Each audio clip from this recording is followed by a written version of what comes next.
Let's bring in John Barry, the mothership. John, help me out here. Help me out. I'd rather watch Aaron Baines. Aaron Baines? No, well, he's the one that got dunked on last The night. Spurs, the big man, I know. Tiago Splitter. Okay, the most exciting player in the NBA is who? Well, there's not one clear-cut guy, but all those guys you just mentioned, Russell Westbrook is unbelievable. I mean, he's a box of chocolates. You never know what you're going to get with him. But you talk about athleticism, he might be the most athletic player in the NBA. Is Blake Griffin the most exciting player on his own team? Yeah. I mean, I guess. I mean, DeAndre Jordan's pretty fun to watch at times too when he's not getting fouled and having to go to the free throw line. How now? You guys, since your dad was one of the greatest free throw shooters in league history, you guys had to be good at the line. But if we wanted to eat dinner, really, was he tough on you guys when it came to free throw shooting? No. Oh, okay. I actually stunk in college because I think subconsciously I didn't want to be good because that's what he did good. Did he ever try? Dan, you are a better free throw shooter than 30% of the NBA, maybe higher. And it boggles my mind that you can be in the NBA and be in one of the top, 400 or 500 players in the world, and you can't make a free throw. It's crazy. But what is it like to go to the line? Like, you got guys who shoot air balls. Yeah. I mean, DeAndre Jordan, it's always entertaining, interesting there, but I can't imagine how embarrassing that must be to go to the line when, Shaq would go to the line. I mean, Wilt Chamberlain, we've seen guys down through history that can't even shoot 50%, and it's right there. You can practice. It doesn't matter, and they seem to build up this phobia that they don't want to go to the line. They dread it. Well, I mean, isn't that what you do? As a kid, you pick up the ball, and your first things are layups. I mean, that's the only thing you have the strength to get it to the rim from right underneath, and then you start moving back, and then you just start shooting free throws as much as you can. And then you get to be 18, 19, you can't do it. I don't know if it's more of being afraid of you're standing on the free throw line, everything's stopped around you, everybody's looking at you. Is that the problem? Because it certainly can't be a shot from 15 feet with no one guarding you. Yeah. That's not that scary. I've seen you do it very well. I think I could shoot better than 50% of the NBA from 50, I said 30. Well, yeah. I could shoot 80. Right? I could shoot 80. 80, I would think, yes. Yeah, I can shoot 80. Sure. Yeah. So I'd be over 50%, I would imagine. Yes. Did you see where Steph Curry made 77 threes in a row in practice? Peja Stojakovic was a great shooter I played with in Sacramento. I saw him make 43 in a row. But he didn't stand in one spot. He moved every time. Now, if you're standing in one spot and you shoot 10, that's a lot easier than just moving around the rim. But obviously, 77 is just insane. That's this guy crazy. is so fun to watch. We were just talking before you came on during the commercial break, and I said we were talking about the most underrated player in the history of the NBA. Now, I was talking about your dad, now he's not the most underrated. I do think your dad's underrated. I think what he did, how he did it, when he did it, was remarkable. But the guy who I think is the most underrated player in the history of the NBA. Want to take a guess? Can you just give me some sort of time frame? Before 80? After 80? Before 80. Before 80. Yes. Oscar Robertson? No. John Havlicek. Havlicek, huh? That guy ended up with like 26,000. I mean, his numbers are like freakishly great, and nobody ever mentioned, because you know what? He wasn't a guy that you go, he was a 3 or he was a 2. He was just a player. Well, and they had 8 Hall of Famers around him as well. I mean, was Red Auerbach really the greatest coach of all time? Like, let me see. Okay, but is he the greatest GM of all time, or is Jerry West the greatest GM? Well, I have to say Red, assembling that talent, obviously he knew something. But they couldn't leave. I mean, they drafted you. You stayed there. Yeah. I mean, it's a little bit different. It's like John Wooden against, Mike Krzyzewski. Yeah, I get that. Okay, better coach, John Wooden or Mike Krzyzewski? I'll go John Wooden. Okay. I'll go Wooden. It's nice to know that Walton's going to be there for 4 years, or Lou Alcindor is going to be there Yeah. for 4 years. Well, they only got to play 3 though. Yeah. Back then, freshmen weren't eligible. But I love the fact that UCLA won the national championship, and the freshman team, led by Lou Alcindor, beat the national champions in practice. That's pretty good. I saw where Jeff Van Gundy was complaining, or he expressed frustration. No, not Jeff. Yeah. He was complaining about the Clippers-Spurs meeting in round 1, and should we reseed the playoffs? Why do we have to have drastic measures here? Okay, this is how it worked out. The West is stronger now. In 3 years, we could be looking at the East and say, look at all the powerhouses there. Well, how do we reseed before they started? I mean, they wound up matching up 3-6. How were we going to reseed that before the playoffs started? That's where they fell in the West. But if you put everybody together, East and West. Oh, you mean just top 16 teams, regardless of conference? But what do you think about that? No, I don't think so. I mean, for what? I don't get it. I mean, well, with travel, you'd be able to do it unless you got, Portland. Let's say Portland had to go to Miami or something if that was a playoff matchup. That'd be pretty tough on them. But I think with private travel, you're able to do it. That used to be the big hang up when, you had to go commercial with these guys. Well, so instead of the Nets, we get who? Phoenix? Big deal. Is it that big of a deal? Well, I think we're looking at the Spurs. Here's your defending champs, and they're playing the Clippers in the opening round. So you got to beat everybody at some point. So who cares if it's the first round or the third round? Do you have a first round upset? Not really. I mean, do you consider Washington beating Toronto? I don't consider that. A slight upset.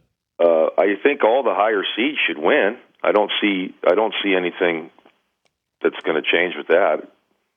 Everything's pretty much status quo, I would think, after the first round of games. If I gave you Cavs, Warriors, or anybody else, who are you taking? Ooh, that's pretty good. I'd probably go with that, but I'll tell you, I did Chicago Saturday, and that's the one team in the East that beats Cleveland to me. That can beat Cleveland. Yep. If they're healthy.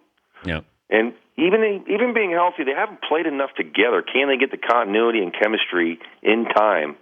They'd be so much better off if they met in the third round, if they had another series under their belt and got it rolling. I think Chicago, on paper, is the best team in the Eastern Conference. How do you tell when somebody mentally might not be all the way? You're looking at Derrick Rose. Like, physically, you might be able to look and say, okay, but I don't know mentally. How do you detect that as a former player watching him play? Well, that's what I asked him before the game. I said, how do you feel going into the game? Do you ever think about your knee and not being able to respond to a move that you want to make? And he says he's free of mind. He's not thinking about it. He's playing. You have to react. You can tell when a guy's thinking. Yeah. You can just tell when they're thinking. They're a step slow. They're tentative. He was not Saturday night. He got into the paint. He had explosiveness. He was emotional. He got the crowd going. I've never seen him do that. He was excited about being there since it was 3-4 years since he had his first playoff game. He was hyped up. Hey, we're talking to John Barry. He called Bucks Bulls Game 1 on TV on Saturday, and then Celtics and the Cavs Game 1 on radio on Sunday. How's LeBron's hair looking? It's receding. So that's the only receding going on in the NBA. Yeah, we won't reseed playoffs. We'll do his hair. Okay, what happened there?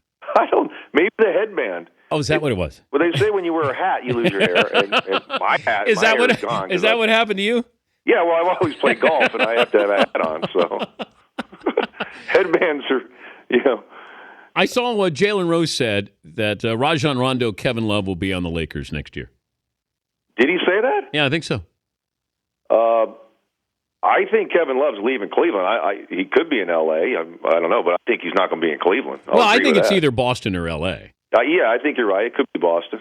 But could you see that? Yeah, I mean, I can't imagine Kevin Love saying, boy, this has been a fun year. Can't wait to sign on for 5 more years.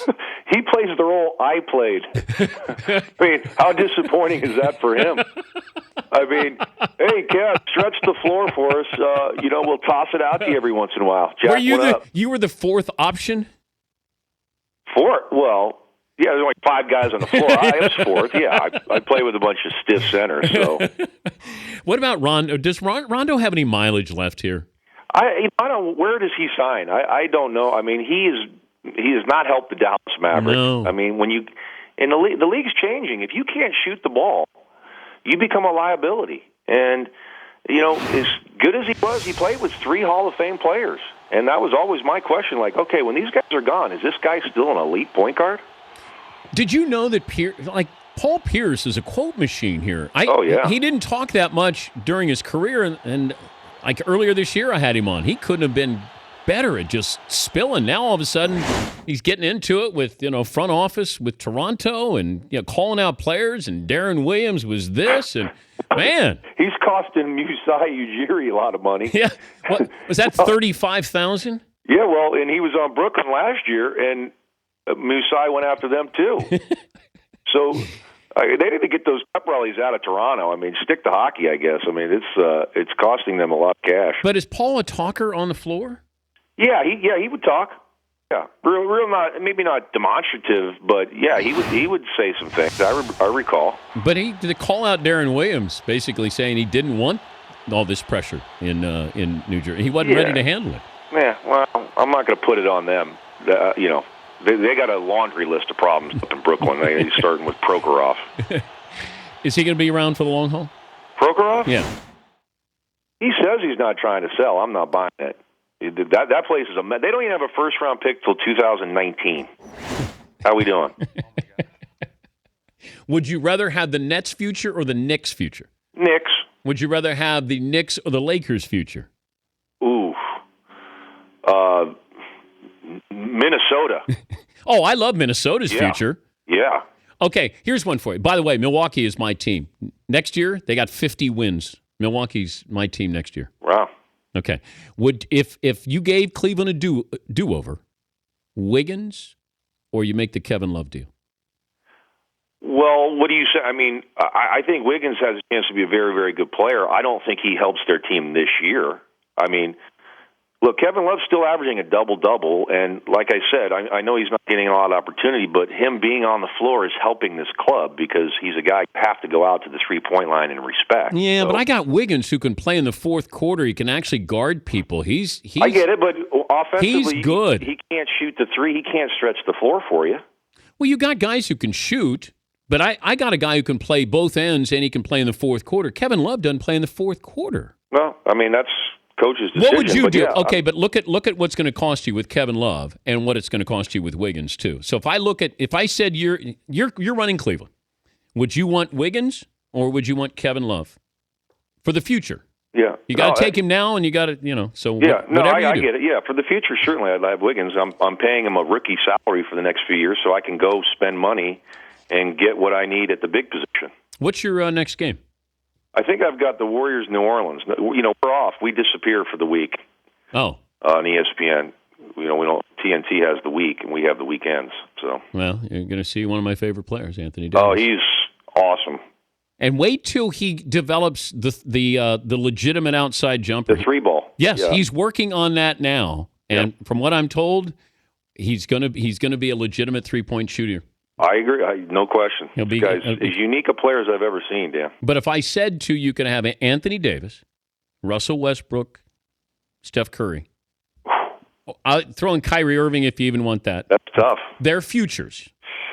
You can pick one right now. I'd go with Anthony Davis. He no one does all the things that he does. I mean, he's as unique a guy, like I said, steals, blocks, rebounds, can shoot the ball, plays like a guard, can post up. He can do everything. Yeah. And he's only tool player or whatever you call it. And what is he, 20? 21? 21, yeah, I think. That's not bad. Yeah. What were you doing at 21? I don't know. I don't know if I got drafted yet. I was probably getting ready. What?